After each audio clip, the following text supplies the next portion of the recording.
L'équilibre entre la chasse et le développement des forêts est ténu. C'est ce qu'est venu constater Mathieu Lefebvre, le ministre délégué chargé de la transition écologique.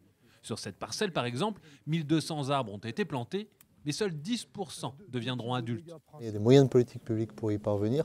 L'État est là avec notamment les dispositifs de relance pour relancer le renouvellement forestier. D'ailleurs, cette parcelle l'a été et nous sommes également extrêmement vigilants à ce que les chasseurs puissent déployer leur activité dans un cadre bien arrêté.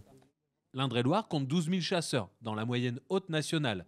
Mais l'érosion des adhérents continue au rythme d'1% par an.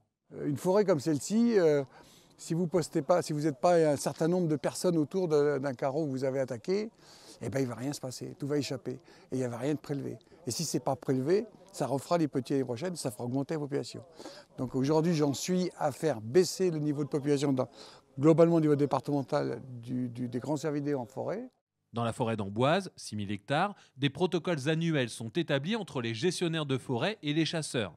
On compte les animaux la nuit, on analyse l'état sanitaire des animaux tués pour comprendre s'il manque ou s'il y a trop de gibier dans les forêts. Aujourd'hui, le plan de chasse est plutôt bas. Il y en a une baisse de la population depuis 2 ou 3 ans.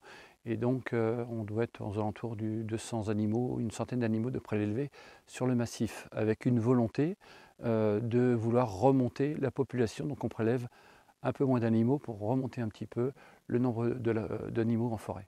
Ici, ce sont les cervidés qui sont particulièrement visés. Mais le phénomène de prolifération des sangliers est observé comme partout ailleurs. Pour les représentants de la chasse, les confinements en 2020 ont accéléré le processus.